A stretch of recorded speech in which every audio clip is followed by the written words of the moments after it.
Hello and welcome everybody to All the Rage Half Podcast. Today we're short a few analysts today. Jace had some wedding duties, so he's not even home yet. Vaginal issues. Yeah, he had a little leakage, so he's out for today. Andy bit a chicken and busted a tooth. Live chicken. A live It was a chicken. live chicken. He He hunted tried it to down. he chased it down, He tried to was take a bite trying to out of it. find out why it crossed the road and bit It it, wouldn't tell him, so he went for the bite and then and caught a fucked his bone. molar all up. So we're a little short today, but we're gonna pull through. We're gonna hit all our topics we normally do. Obviously, we talked about some of the young quarterbacks last week. Daniel Jones making his first start, Mason Rudolph, Teddy Bridgewater, and of course Kyle Allen for the Panthers. We're also going to touch on the Colts kind of a weird, underrated season that's starting to turn out looking good. Jacoby Brissett stepping in for Luck after his retirement on short notice, and each week seems to be getting a little better each week. Chiefs and Ravens game. That game was a crazy, kind of what we expected, but also a few things we didn't really expect. Also, want to talk about some of these woes for the Browns right now, where everybody had so much high hopes for them, and it's just kind of dropping on their face. And of course, we'll talk about our week 3 performers and make a little week 4 prediction. Obviously, right now, we are broadcasting a little late, so we are actually at the. We'll to give you some live updates from the Thursday night game while we're going on. Last I saw, the Eagles were leading the Packers 21-20 at halftime right now. So, all that and more coming I up. picked the All the Packers to rage. win this game, by the way. Yes, we did. We do have people's picks. I got to get Jace's proxy picks, so he'll probably be later added to the list. But he may just take an L for today, for all I care.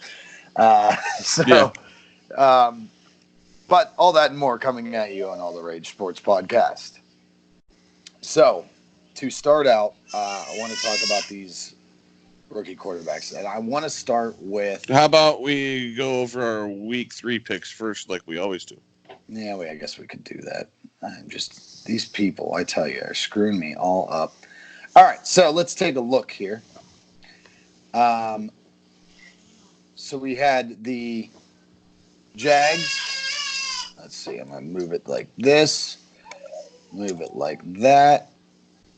It's like this and like that and like this, and oh boy. Okay, let's take a look at week 3. So we had the Jags over the Titans. Gardner Minshew did a great job there. Um, and that was good for the majority of us. Actually, only 2 of us, me and you, Kevin. Yep. Bills, everybody took the Bills, so everybody wins that one. Bills won over the Bengals 21-17. Fun fact about the Bengals, they've scored 17, 17, and 20. That's all they've scored this year in each game. Cowboys once again took another thwomping on the Dolphins. Obviously, everybody's done a little thwomping on the Dolphins, 31-6. Packers ended up winning 27-16 over the Broncos, which the Broncos have kind of fallen on their face this year. So that's been an interesting story. Well, mainly Joe Colts, Flacco in that game. Joe Flacco fell on his face. Colts won. I was the only one that took the Colts. Thank you very much. So Yeah, I whatever. get to grab a lovely point on you guys. Obviously, the Chiefs won. Everybody went with the Chiefs on that game. Raiders did not win. They actually looked pretty bad. Andy was the only one that took the Vikings on that one. On the next game, obviously, the Patriots won because, well, they're the Patriots and fuck the NFL. Lions, kind of surprising a lot of people. We all took the Eagles on that one. I wanted to take Lion, them. I wanted to take them. I think I'm gonna start believing in them a little bit more now. Top But yeah, there's 6th ranked that. defense. Yeah, it's crazy how they've been doing. We all took the Eagles. We all took the Cardinals. The Cardinals lost to the Panthers thanks to the efforts of Kyle Allen. The Giants pulled out a squeaker at the end with a Daniel Jones touchdown, winning 32-31. That was you and Andy got that game. I was the only one that took the Chargers, and the Texans ended up winning. So you guys all win on that one, which is super awesome. So that makes up my whole winning on the Colts game. And the Seahawks and Saints. Saints ended up winning. I did go with the Seahawks on that one. That was pretty much a defensive effort for the Saints, so we'll obviously touch into that. Jace and you both went with the 49ers, and if anything could have gone wrong in that game, everything did. Everybody went with the Rams. Rams won 20-13.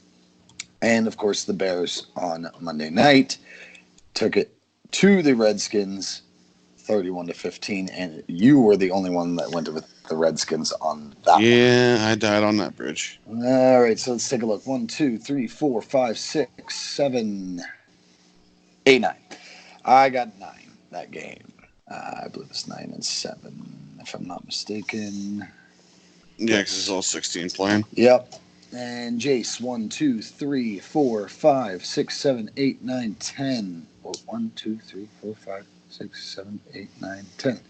10 and 6 for Jace.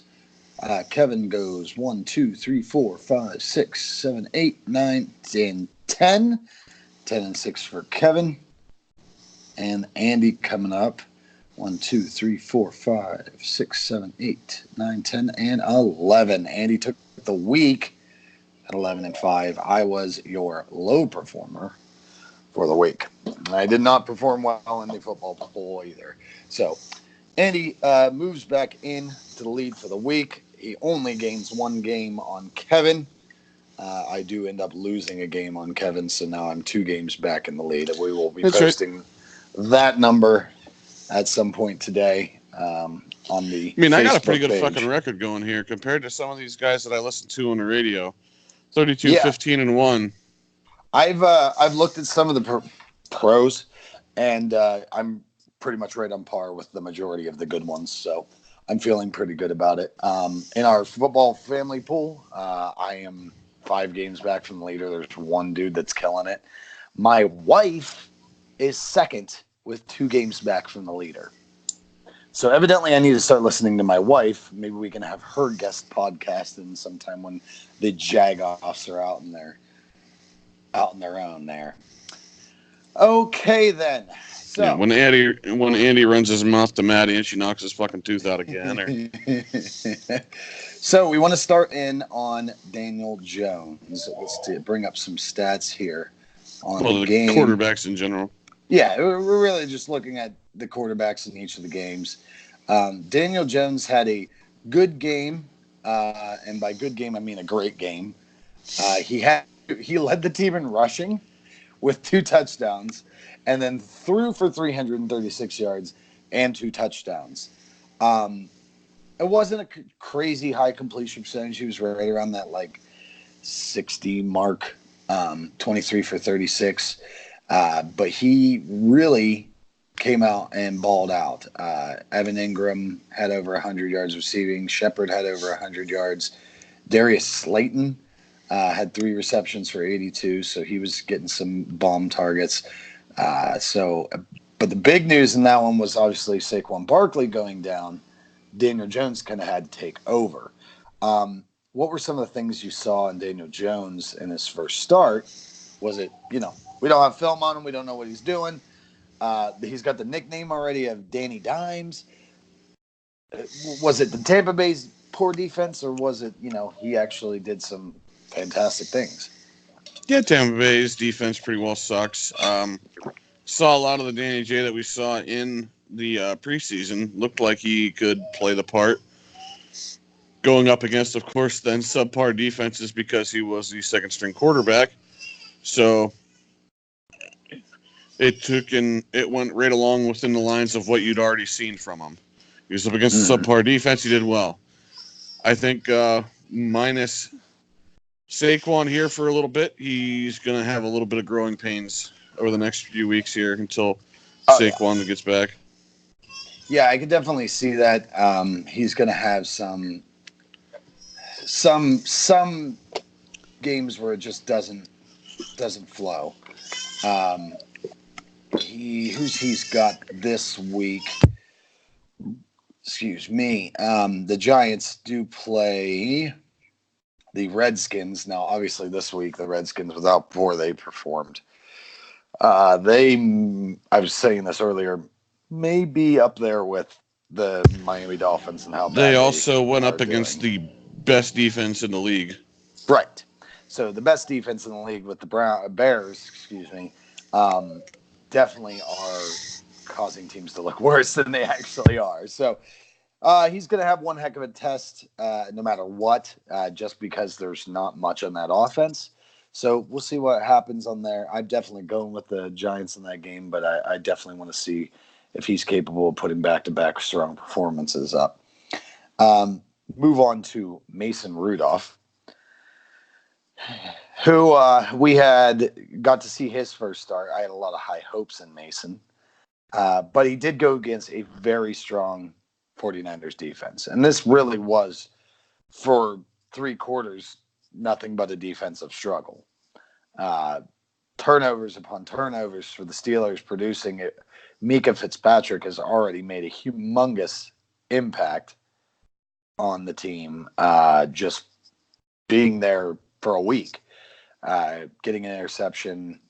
I believe he caused one of the other fumbles that Bush recovered.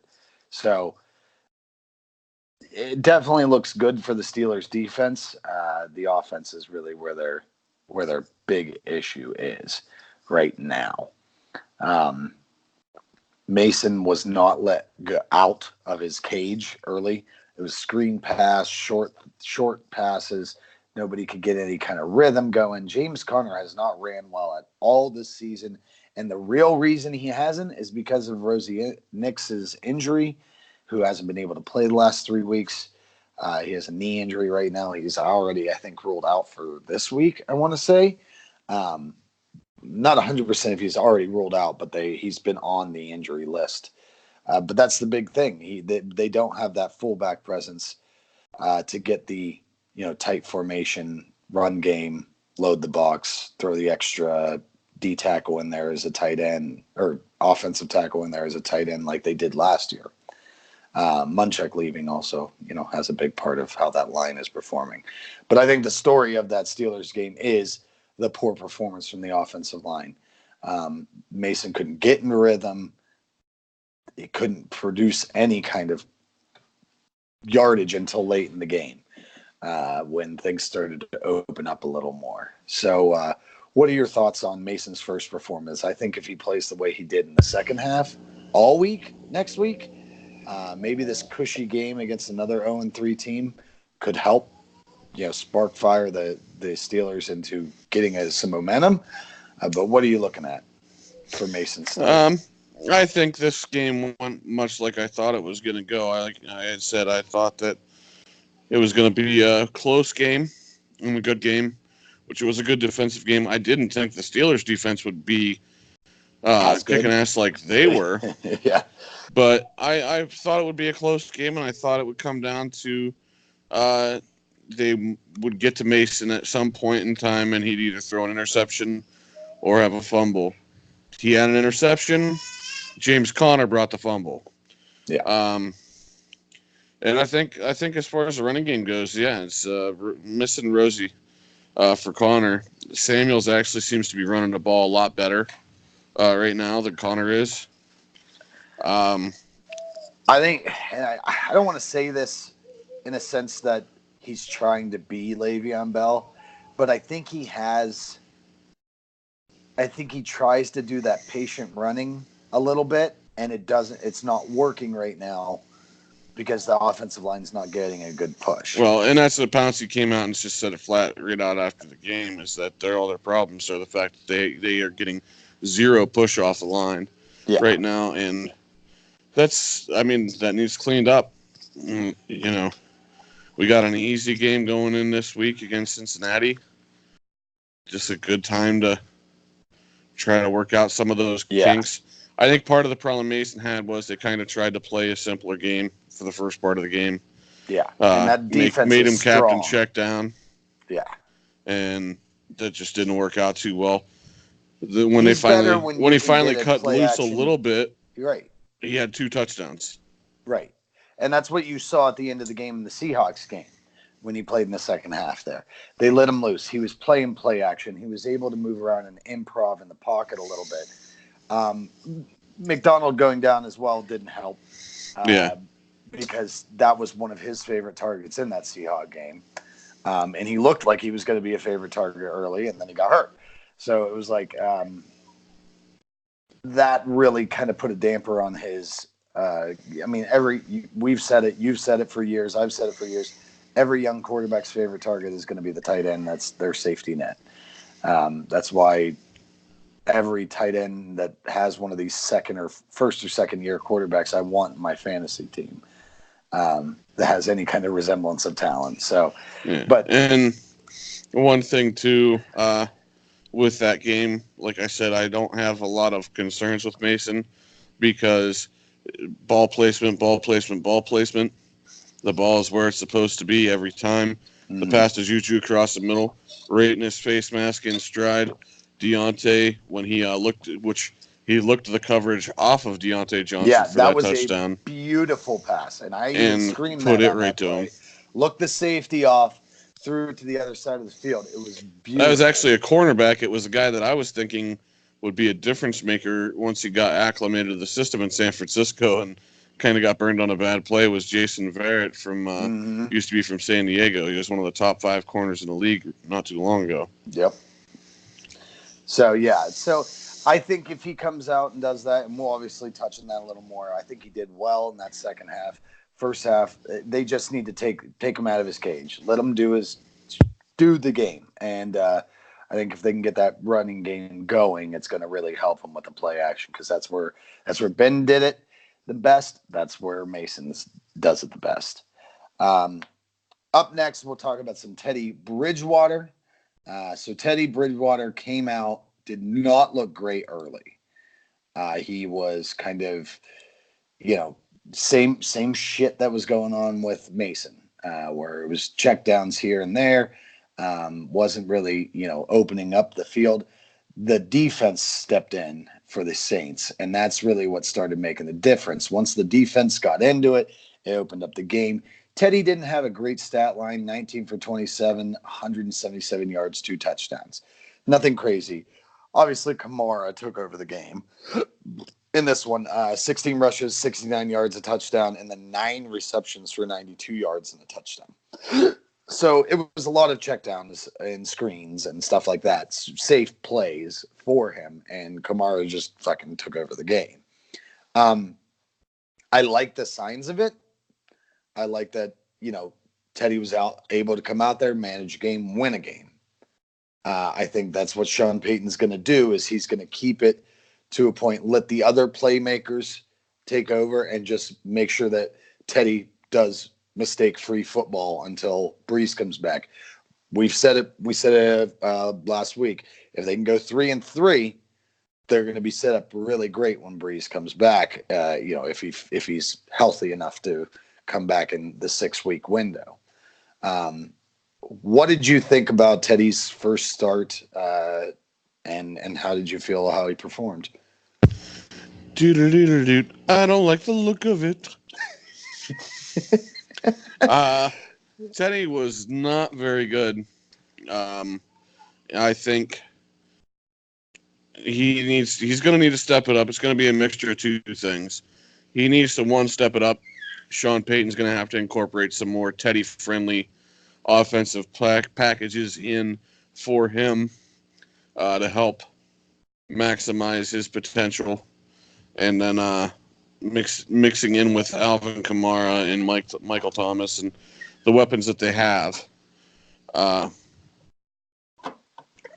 it is Sean Payton we're talking about. So he can probably do it.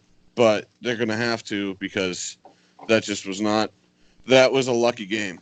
They got lucky on some defense, and you're not going to get that every week. Teddy did what the Steelers were trying to have Mason do, whereas play good defensive game and just, score a few points. And Mason didn't do it in the first half. Teddy managed the game well enough that the defense put him in good positions, and he let Kamara do the rest. He didn't have a great stat line. It's great to see him out there playing after somebody that literally had his leg dislocated from his body, and just held on by skin, I guess, at that point.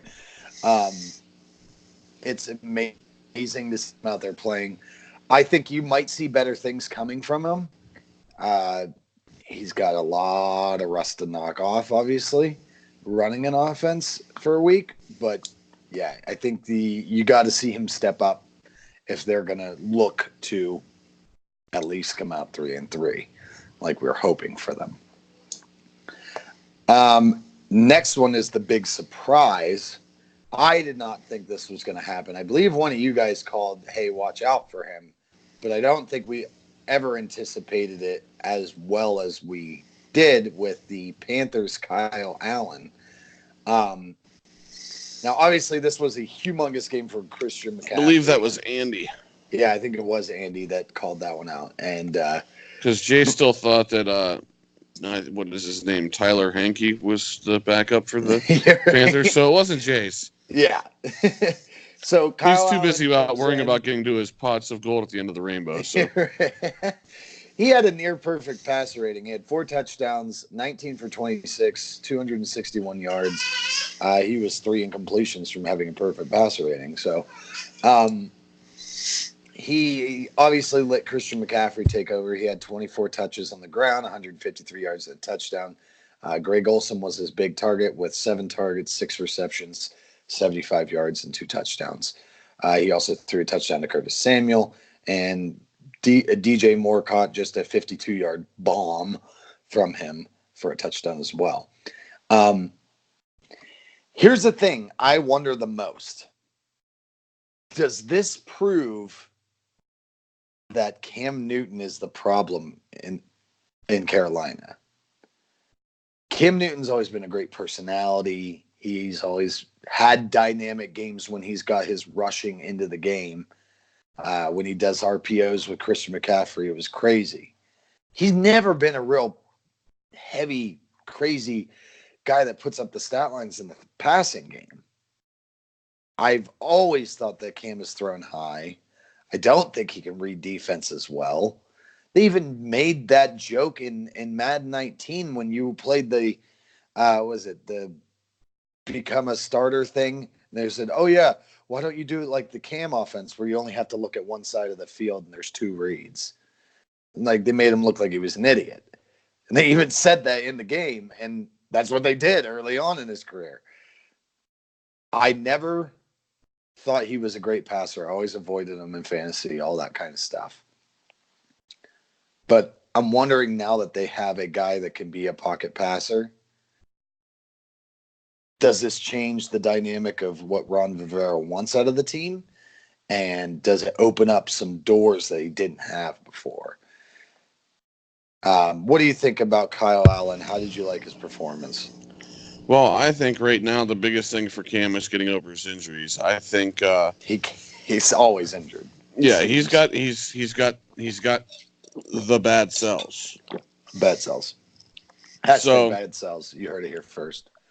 No, you heard it on Tiki and Tierney first. Yes, Tiki and Tierney. We can't take credit for that. Yeah, but I think basically what's going to happen is they're going to try to get some more rest for Cam. Allen's going to get a chance to start, and they're going to see. You're not going to, obviously, that's the big decision. You're not going to make that decision based off a game against the Arizona Cardinals. They're going to need to see more out of him. He's going to have to continue to do this on a weekly basis before they would just be like, okay, Cam, you're going to be sitting for a little while. But yeah, this isn't an Eli Manning, Daniel Jones kind of case where Eli's pretty much been being pushed out the door for 2 years. That hasn't happened with Cam. You're talking about a former MVP of the league, right? But he hasn't looked good for the last 2 or 3 years, though. But he's been fighting those injuries, though, too. Yeah, and that's it. So it's like he's always injured. And I saw a meme the other day it was a scene from Cars where there's like the I don't know, farming tractor thing going after the cars. And there's all 4 cars lined up, and it says retirement over the big guy, and had Big Ben and Breeze and uh, Cam Newton and Eli Manning all in front going, running away from retirement basically. And we're seeing an influx in this year that this season feels so weird because all the things we're used to aren't happening anymore. All the people we're used to seeing aren't there right now. And Cam's that next victim in this. And here's my question. Cam gets over this injury. He comes back in 4 weeks, whatever that Liz, they say it's the Liz Frank now, and I'm not really sure exactly what the timetable is on those injuries. But say it's 4 weeks. Kyle goes 3-1 during that time. He's putting up great numbers. McCaffrey's running well. Does Rivera stick with Allen? Is that the right choice? That's a tough one because, again, former MVP of the league. I think he's got to be all the way right. If he just is over that Liz Frank, but he's still having the shoulder issues because the shoulder's still bothering him. Right. If it's still bothering him, I can see them shutting Cam down for the year. And he'll just be their designated backup to get him through the rest of the year if they need him. Mm-hmm. But I think you'd see them shut him down, and then you're looking at a situation. Who do they go with after that? Well, and they even drafted Will Greer this year. Yeah, so, he looks terrible. Yeah, he didn't look great, but I'm saying like they're trying to get contingency plans, which they didn't have the last season or two. They didn't have a real good contingency plan. And nobody really has heard of this Kyle Allen guy till now, but he's come up and lit shit on fire. So is it going to continue is the real question. You covered yourself up. Intentional. Okay. So I guess the real thing is Allen gives the Panthers hope, gives them their first win of the season. They are out. Let's see, where are they this week? Boom, boom, boom, boom, boom. They're playing the 2-1 Texans this week. So we'll see what happens. The Texans have been up and downish, but Deshaun Watson kind of comes into his own after the first quarter of the season's over. So we'll see what's going on with that. And then obviously the last one I want to talk about, and this is one of your favorites, so I'll kind of let you take the lead on this one, is Gardner Minshew with the Jaguars, kind of giving the Jaguars some hope. Finally, getting a win out of it. What did you see from Gardner? Oh, Gardner Minshew just went out and did Gardner Minshew type shit. Gardner Minshew is a boss, and he's letting the whole league know about it. And I think it's going to continue, and I think when Nick Foles comes back, he's going to come back and be the highest paid backup quarterback in the league for the rest of the year, unless they can trade him. And he's playing with swagger and confidence right now. It's crazy how confident he's playing right now like Baker played when he came in last year. You're right. That's it. That's exactly it. Only a little bit more successful. Similar attitude towards the game, too. But yeah, there's not a lot to say about Gardner Minshew. He just shows up and shows you every week. Yeah, I mean, and they haven't had a great supporting cast around them either. I mean, there are a lot of the receivers you really don't know who the hell they are. Who the fuck is Chark? Yeah, DJ Chark, D.D. Westbrook, Chris Connolly, who was, I think, let go from the Chiefs. He was like their third or fourth wide receiver. Right. And then Leonard Fournette did catch 6 passes on that, but only got 26 yards out of it. He had 8 targets. So he was his only issue that he's going to have is their offensive line doesn't seem to be the greatest either. So they get to some maybe a little bit tougher defenses, which, I mean, they play Tennessee and their defense isn't terrible. So getting a little bit tougher defenses, you hit the upper echelons of the league, you might have a little bit of problem there. But It's looking good so far. I don't think this team is a division-winning team. I'm seeing 7-9. I don't even think they're going to be a playoff team, but I think that he gives them a little bit of hope where there was none, and maybe they thought that hope was lost when Foles went down, but he's kind of like, giving him a little sigh of relief, like, okay, we can still I don't make it through and we can understand. still win games. I don't understand the reasoning behind bringing in Foles, thinking he was going to be your savior. He's an older quarterback who didn't really show too much last year. Well, maybe their thought process was, we'll let Minshew sit and learn from Foles Minshew for wasn't really even a thought on anybody's conscience at the beginning of the preseason. No, he wasn't. I just happened to catch him on Jim Rome and knew a little bit about him. That's the only reason I was into Gardner Minshew and drafted him in our fantasy draft. Well, that's what I'm saying. Like, I don't understand how they're getting lucky with it. But do you think this might be something like years ago when the Broncos started Trevor Siemian and he won them a few games early and everybody's like, who the fuck's Trevor Siemian? Is it one of those things? No, because Gardner Minshew has done this. This isn't new. He threw for 4,600 yards and 47 touchdowns at Washington State. So Gardner Minshew has been doing this for a while. He's not just a flash in the pan kind of guy. I think, like I said, as long as they continue to play subpar to average defenses, he's going to be just fine. Right. And I think he'll kind of solidify himself as a starter for them. Hopefully they don't do that great, and they can get an early draft pick and start getting some of these good offensive linemen. Well, the other maybe thing trading Jalen Ramsey for 2 first-round picks. Going to trade Jalen Ramsey, they're wanting 2 first rounds. They're not going to get 2 first rounds. You might get a first and a third. Is the way I look at it. But the NFL is crazy. You know, you might get 2 first. I don't know. Khalil Mack. Hey, but on that, Jace. Khalil Mack isn't a Raider. Yeah. Cry about it some more, Jace. But is Ramsey that big of an impact player that he can garner in that type of trade value? Mack was revolutionary. Like, he was the best at his position.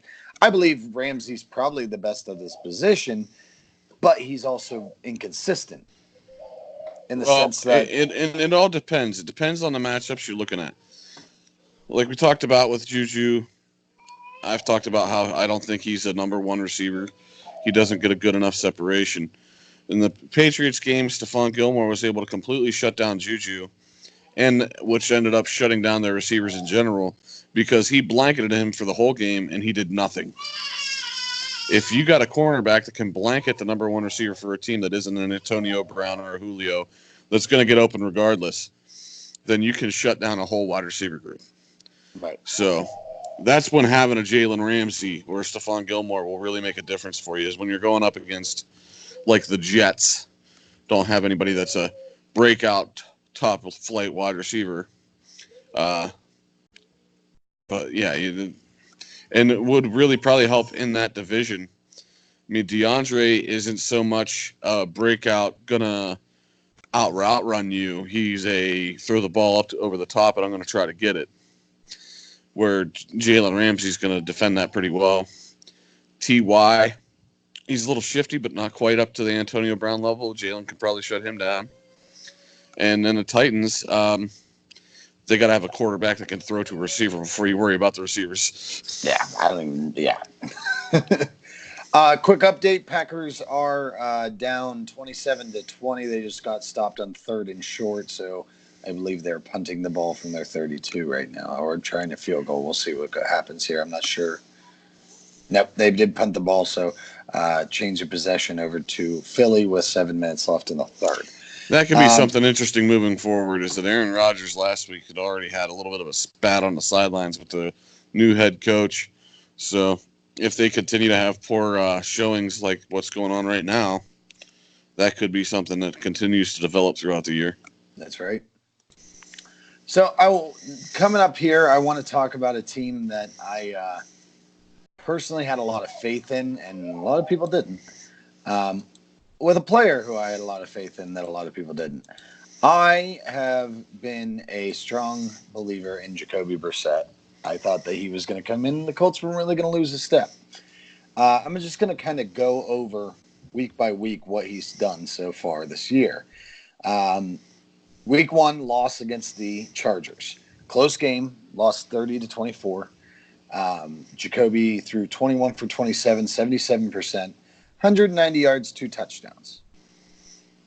Good Captain stat check line. down numbers. Yeah, that was check down numbers for sure.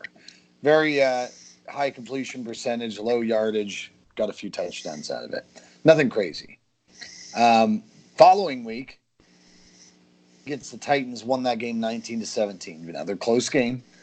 17 for 28, 60% completions, only 146 yards, nothing crazy. But he threw 3 touchdowns and an interception. So had another one of those games where looked good on the stat line because of the touchdowns, nothing crazy on the yard lines. This week against the Atlanta Falcons team, obviously the defense is hurting, but still went 28 for 37, 75%, 310 yards, 2 touchdowns, no picks. Only had 1 sack. Each week, week 1 he had 2 sacks, week 2 he had 3 sacks, and week 3 he had 1. He's improved week by week. 120 rating week 1, 95 rating week 2, 118 rating week 3. He's averaging a 112 right now. Only 646 yards, not a ton of numbers. But we also got to look at he's getting reacclimated to the offense. Each week he's getting a little more open in that playbook. T.Y. Hilton's coming back from injuries, and nobody really thought he was going to perform well. But now every week he's performed well. T.Y. has been doing fantastic these last few. All in all, Jacoby is looking like he can lead this team. I think each week going forward, you're going to see more improvement of him. You're going to see better stat lines. You're going to see him be able to stick in the pocket and throw and make these plays that we are expecting. The fun thing about the Colts right now is they're number 6 on rushing offense. So that's something that they lacked for years. But since they drafted Quentin Nelson and then Marlon Mack, they actually really, really improved on this rushing the offense. So I think that's really helping Jacoby, where it's not thrown on his back where he has to throw for 300 yards and 3 touchdowns every week. I think that each week you're going to see these improvements from him. I believe in this Colts team. I don't know that they can beat the Texans in this division. I feel like the Texans probably have a good hand on it. Jaguars aren't going to come, and the Titans are just garbage. But I feel like this team could be another 10-6 team, make the playoffs in a wild card round, and people could see Jacoby Brissett as not a backup stepping in for the year, but as a legit starting quarterback. And so what do you feel about Jacoby? What do you feel about these Colts team? Where do you see this going? Well, I think they got a lot of things going for them right now. As you mentioned, the running backs, they're 6th in the league right now for rushing offense. What's happening here that's helping him be successful is what ultimately led to Andrew Luck's demise was they had nobody else on that team, no really good offensive lineman when Andrew Luck first came into the league. They've built that up throughout Andrew Luck's tenure there and actually got it to where it's kind of good right now. So that's helping him out a lot. T.Y. is T.Y. You can believe in him or not, he's still going to go out there and do whatever he wants to do. Right.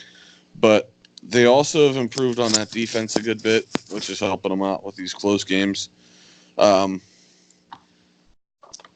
They're also going up against, a little bit of subpar when you're looking at who they're playing. Yeah, they too. haven't played strong teams. The Chargers have struggled early. Now I'm getting Melvin Gordon back, obviously, which was announced earlier today that he was reporting. I think it was today or yesterday.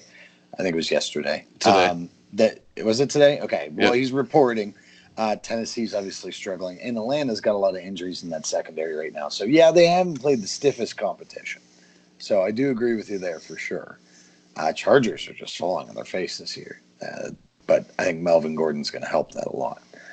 But nonetheless, they haven't played that stiff competition, and he's been able to perform against some of those teams. So it's definitely something I want to keep an eye on as the season goes, because I am a believer in Jacoby Brissett. So we want to move on to the Chiefs and Ravens game. Was kind of the game of the week. Everybody expected this to be a humongous shootout between Lamar Jackson and Patrick Mahomes. They were comparing their stats, and it almost looked like Lamar had like a little bit of edge over Mahomes. And then the game happened, and Lamar Jackson kind of came back down to earth. Now they're going to say everybody's still on his dick. I don't understand why so many analysts are still on his dick, but they are. He threw 22 for 43 against a mediocre defense. Good, but not great. 267, no touchdowns. The only thing that really got them going was Mark Ingram, who had 103 yards and 3 touchdowns. And even with that stat line, that seems odd to me. Only 100 yards with 3 touchdowns. When you get 3 touchdowns, I'm expecting 150, 175. Like, he didn't even have that crazy of a good game. He just got a bunch of good red zone rushes. Passing, he dispersed the ball among everybody. Nobody caught more than 4 balls. Melvin Ingram caught 4 for 32. Snead caught 3 for 47. Brown caught 2 for 49. Andrews only caught 3 for 15. He dispersed the ball well. It was more of their defense that did a lot of the work to get him back into the game. But holy cow, the Chiefs came out and just shellacked them in the second. Touchdown, turnover on downs on I think it was a 4th down play, another touchdown, a punt, a touchdown, a field goal. End of the half, they were up. I think it was 24-3 at that point. So or 24-7. And then at that point they were just hurting. Or 23-6, excuse me. And then it was kind of the Ravens making that resurgent from Mark Ingram. I hope people see this and realize that Lamar Jackson isn't this prolific passer, that he played some shit teams, had some great numbers in those games. Look at the frigging Bears and how wide open their receivers were against the Redskins. He was playing that kind of caliber people with Miami, and just like everybody was performing well against them. So I hope this brings people down to earth and see that Lamar Jackson is good, not great.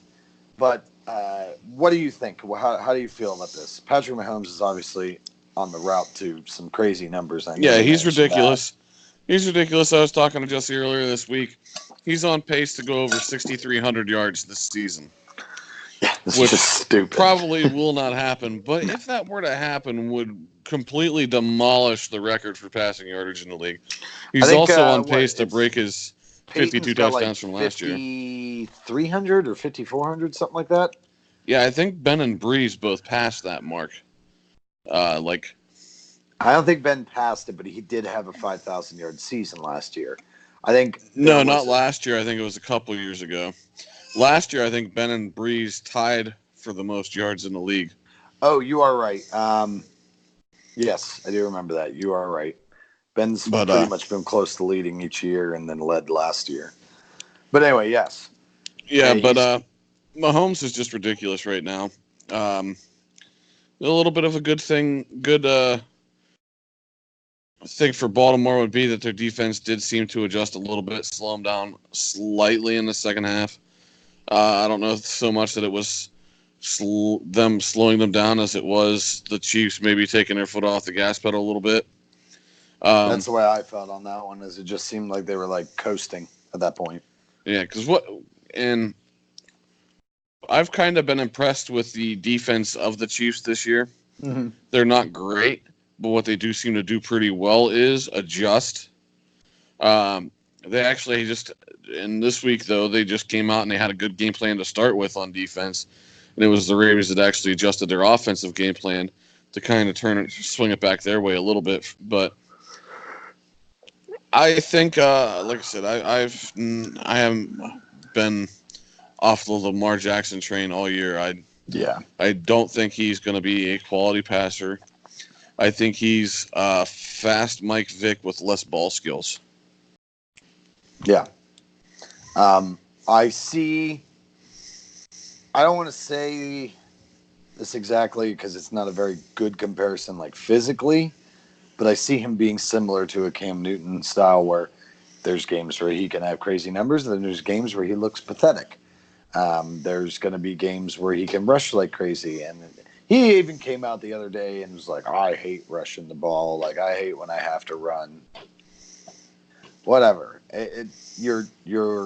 I'm sorry, you're still a running back in a quarterback's clothing, in my opinion. I can't jump on that wagon. I just don't see it. And No. It's insane what Patrick Mahomes has been able to do. The only thing that could really stop Patrick Mahomes is an injury at this point. And Yeah. That's about all that could stop him because he's doing it with like Sammy Watkins and was it DeAndre Robinson or Dante Robinson? DeMarcus Robinson. DeMarcus. I knew it was a D name. DeMarcus Robinson. And he'll be getting Tyreek Hill back here in probably a week or two. They've been talking about his rehab. His prognosis was like 4 to 6 weeks. So we could see him coming back soon. And then that would just add another element of the dynamic offense. Really, a little bit of injuries in the running back room, though, too. Right. It's kind of a shame. Shady came back and had a really good game, and then he got hurt. It's weird to me that when Kareem Hunt had all his issues last year and they released him, all I could think was, this team's not going to be nearly as good. They're never going to be able to rush the ball, and it's never going to be opening up things for Patrick Mahomes. And it seems like it doesn't matter who's in the backfield. Patrick Mahomes is going to do his thing. He's going to ball out every week. So, yeah, the rushing game isn't there. But when you have Patrick Mahomes right now, it seems that it doesn't matter. So that game was still a relatively good game, 5-point game. And Mark Ingram had a crazy game with his 3 touchdowns. But I just kind of expected to see – everybody expected this fireworks passing show, and it just didn't happen. And I think that it kind of finally showed them that Lamar Jackson – can't be that guy. But we'll see in the weeks come. The next thing I wanted to talk about, another AFC North team, is the Cleveland Browns. And the big thing I want to talk about is not so much what's going on with the last week's game and all that fun jazz. It's essentially what is going on with this team that everybody thought was going to be the most dynamic. They were Super Bowl favorites, et cetera, and they're 1-2 right now. And they got clobbered by the Titans, who I don't think have won a game since. It just seems like the Browns bought into their own hype, and they got to the point where they thought they already won it. And they come out, and Baker Mayfield hasn't looked like Baker Mayfield from last year. He hasn't. The defense has looked good, but they've had injuries in the back end. I believe Ward and Greedy Williams are both didn't participate fully this week. Losing Jabril Peppers kind of hurt them on their secondary. And then Zettler has caused – like, I don't understand where that move was because their offensive line has been garbage and they can't protect Baker. So it seems like he's trying to throw so much on his back, and all he is running around for his life. They've played quality teams besides the Titans. I forget who they played last week, the week prior, but they played the Rams last week, so it wasn't a easy matchup. The Jets. Okay, so that was their only win this season, and that was third string quarterback. So even last week was a quality opponent, and then Jets and Titans, and they went 1-1 in that combo. So I don't know. How do you feel about this Browns team? Because it just seems to me that they bought into their own hype. They just kind of believed it was going to happen, and right now it's just not happening. Well, again, this is something that I kind of thought was going to happen. It's a new team, whole bunch of new pieces. It's going to take them a little bit to gel, but also, as you said, the offensive line is so bad right now. It's affecting the running game. It's affecting the passing game to the point where Baker's not even attempting to run. They had a picture of it that I think I sent to our chat. Yep. Where you literally could have driven a freaking box truck through the offensive line, the final 5 yards in the end zone on that fourth down play that he throws the interception at the end of the game. Two Rams defenders, each facing the sideline, running away. Following receivers running away. And it was like a perfect V. Like 5 yards in front of him was clear, and then 15 yards in front of him at the goal line was clear. Yeah, and he could have walked instead rolled out to the right and threw an interception. Yeah, so. But also, well, along with the offensive line problems, you have again decision-making problems because Baker's making some bad choices. Their defense has been good, but they are getting hit a little bit with the injury bug here.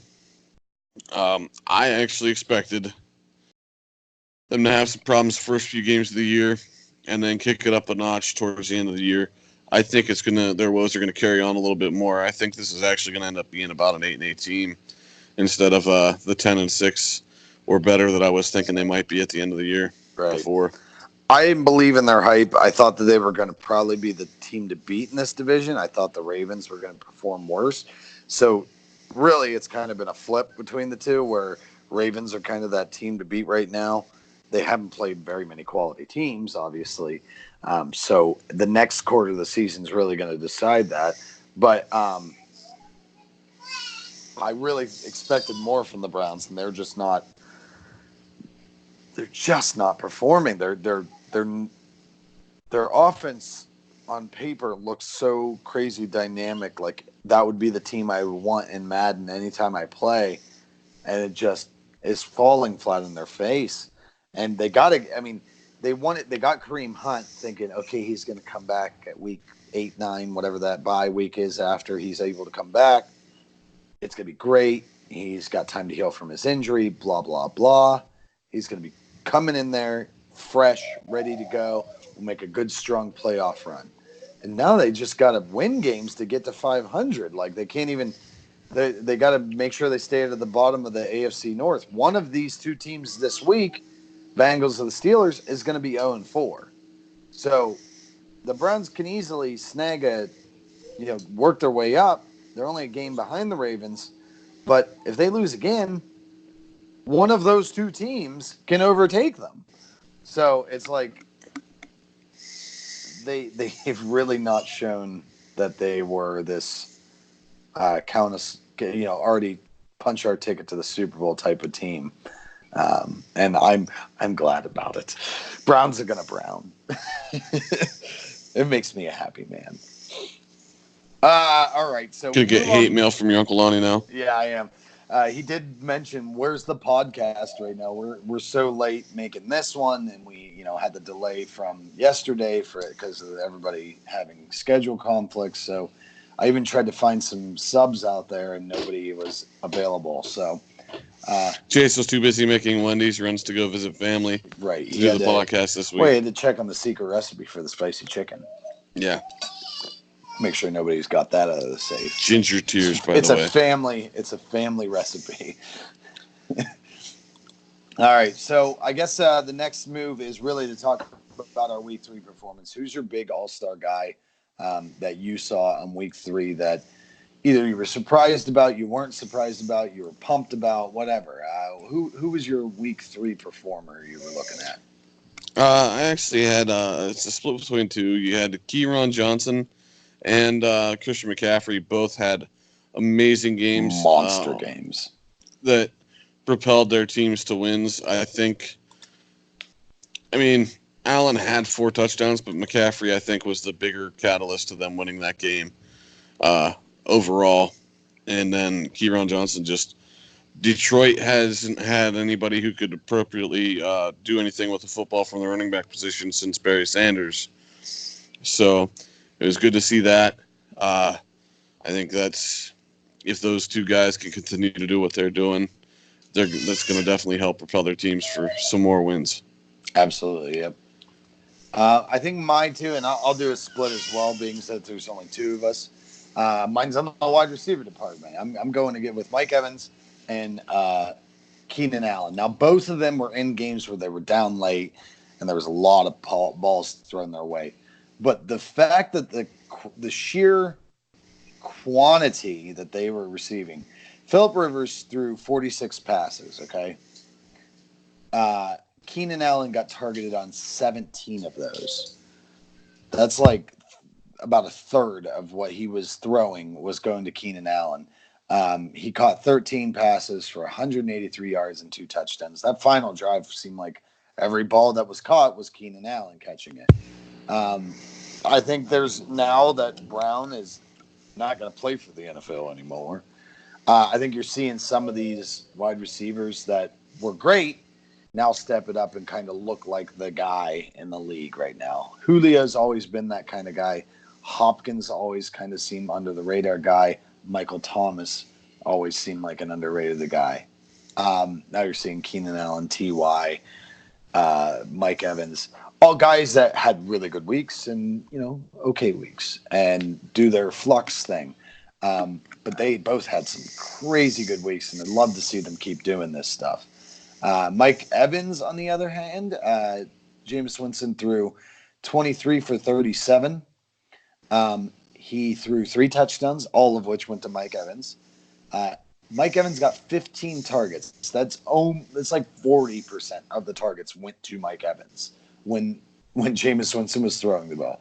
Only had 8 receptions, but had 190 yards and 3 touchdowns. So his numbers were through the roof as well.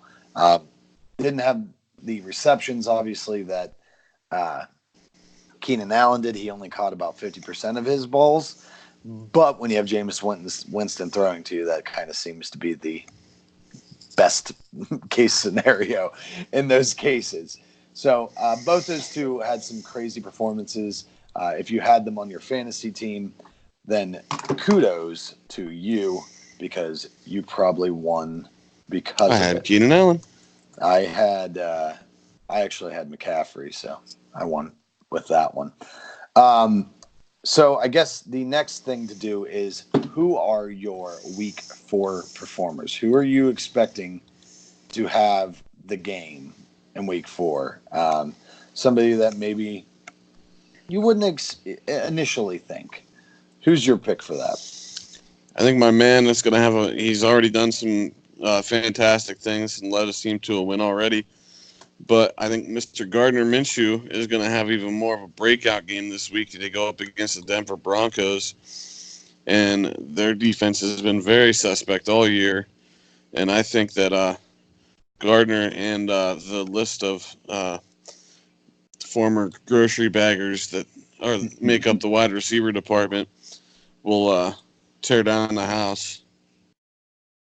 I can see it. I can see it happening. It's going to be a good game for them coming up. So I definitely like that pick. I want to see Gardner make some moves out there. Quick update: start of the 4th quarter, tied 27-27. Jordan Howard has 2 rushing a rushing and a receiving touchdown right now for the Eagles. So tied up going into the 4th with Eagles have the ball.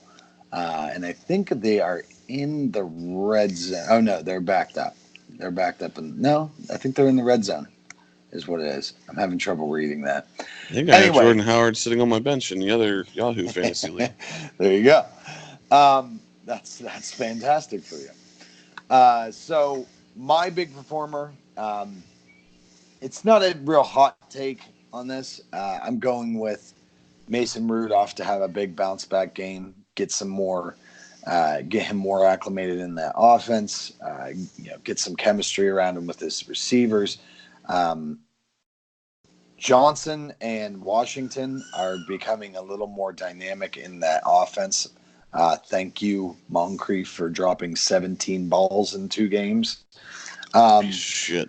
Yeah, I fucking can't stand that. What a. You know what though? I will say this, and this is completely off topic.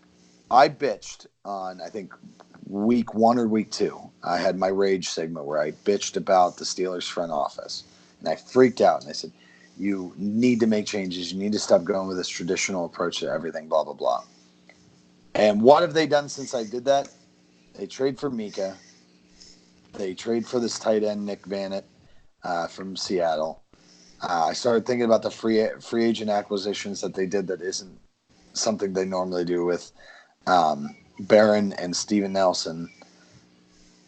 They are moving towards that philosophy of making moves. And I don't know if it's out of desperation because Tomlin feels that he's in the hot seat, but I do like it finally that they're doing it. I just wish it would fucking produce on the field.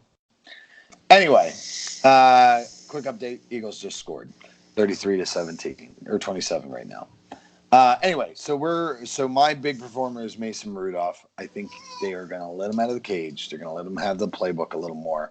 He's going to come out and against a woeful Bengals team,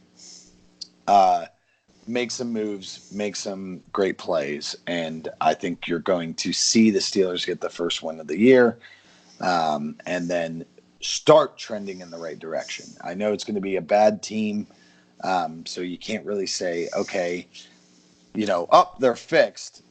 But I think if they can win this game against a division rival who's not performing well, it can build confidence and start that train rolling in the right direction. So that's my week 4 performer.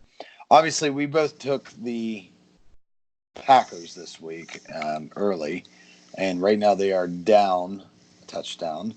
I'll have to look at Andy's because I can't use my phone on it, but we will add Andy's in there, and I got to get Jason's proxy votes in here as well. So I will be posting. I won't be able to post those right away. They'll probably be posted tomorrow on our Facebook page. But let's go through and get our picks going. First game of the week, we have the Titans and the Falcons. Falcons at home, both 1-1 teams. Titans have a top 10 defense, and so do the Falcons have a top 10 offense. So, what are we looking at in this game? Who are you going with? I'm gonna have to go with the Falcons. Neither team's good, but I think the Falcons can at least score.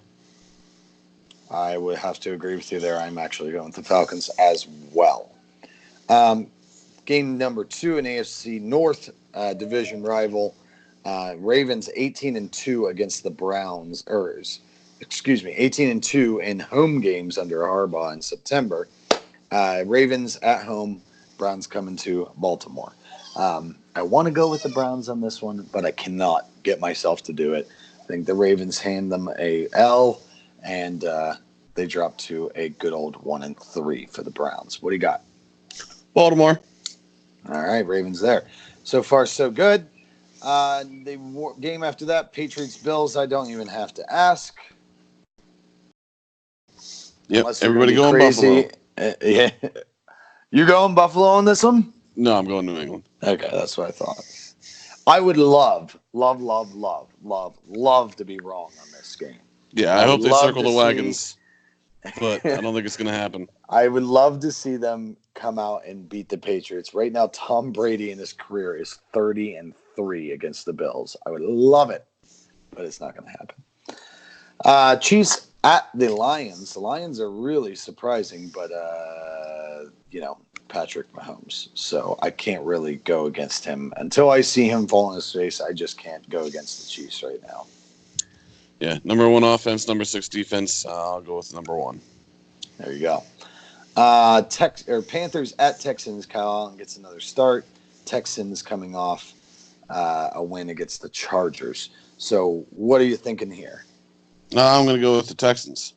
Yeah, I have to go with the Texans as well. I feel like Kyle Allen had a great week. He was playing a bad Buccaneers team, and I feel like he may have a come down to earth kind of game. So we'll see what happens there. Next game, Raiders at Colts. Raiders are bad right now. They're not doing good. I think we had a segment here where I talked about the Colts improving and looking good each week. I got to go with the Colts on this one. Indy. All right, Colts is. So far, we are exactly the same.